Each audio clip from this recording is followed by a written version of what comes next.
What do you want to be when you grow up? A veterinarian. That's right. No, I'm going to be a number checker. What's a number checker? Do you know? Yeah, it's where you get to draw numbers blood and make them feel better. Draw numbers blood and make them feel better. Are you seeing a lot of numbers right now? Yeah. Where are they and what are they doing? 2 tens. The real 10 and the imaginary 10. Sometimes I wonder, is she seeing stuff and that it really is there, it's just we're not seeing it?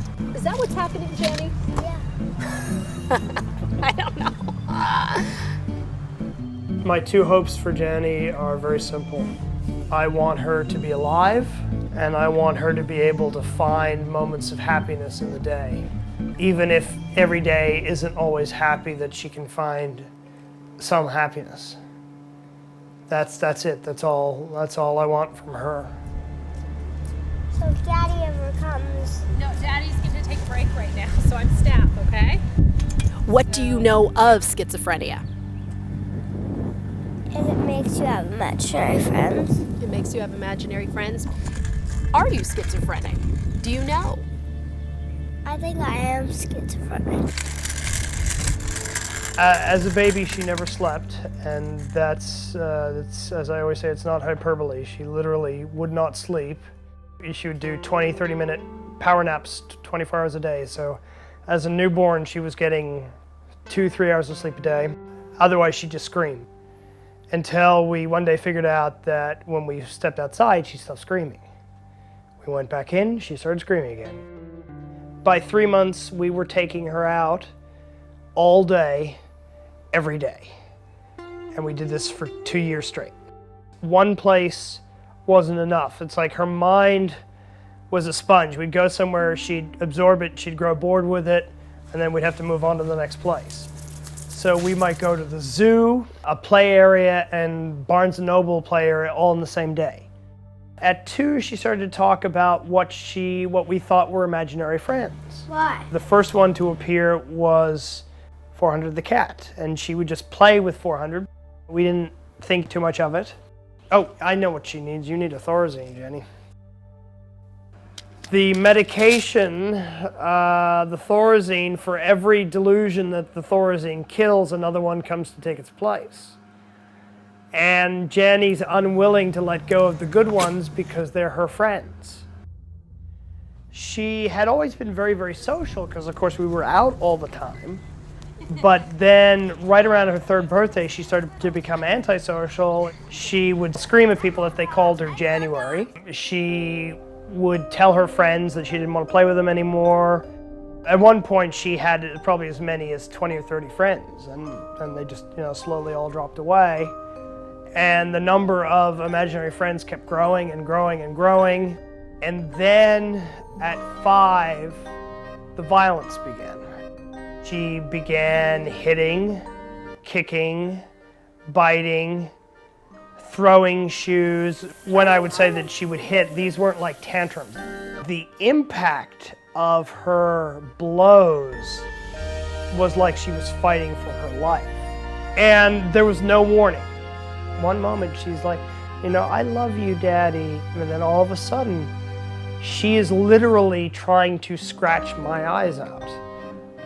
She would be like that for 10 or 15 minutes, and then she'd come dead after it. Slowly became obvious, but not till she went into UCLA, that she was disassociating from those violent moments. This is Miss 60.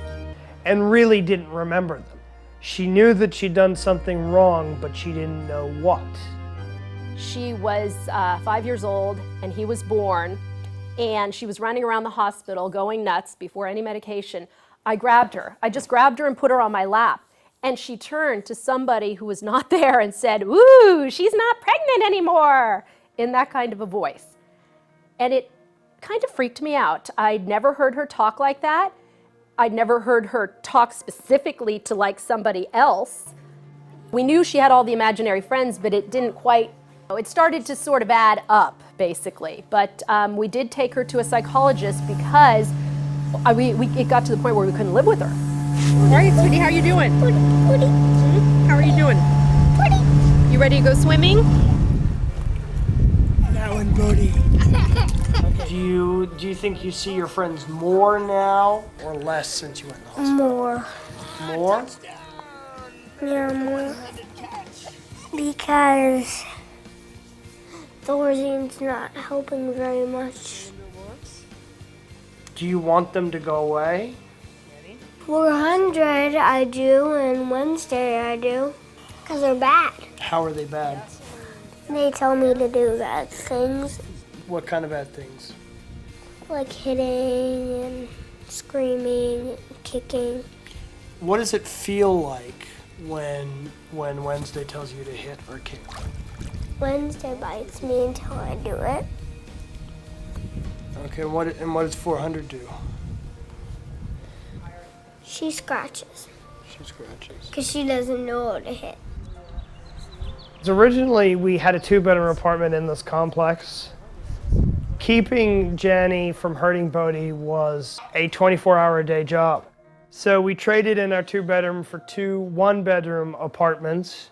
Jenny's apartment is in this building, and then right across the parking lot, about 100 feet away on the 3rd floor, is Bodhi's apartment.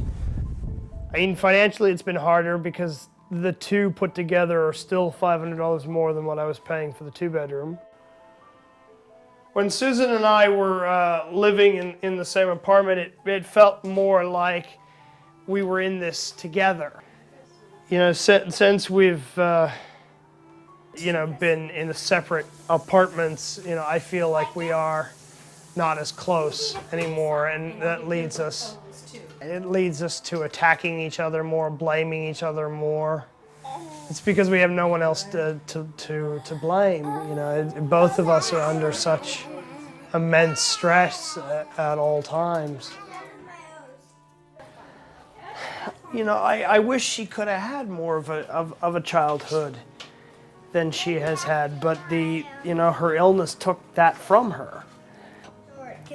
You have to think about it like you have this sweet, blonde, normal-looking 6-year-old girl, but there are all these characters that are out to get her. And as long as she is occupied, they stay at bay. This is never going to be over. I mean, this is a lifetime illness for her.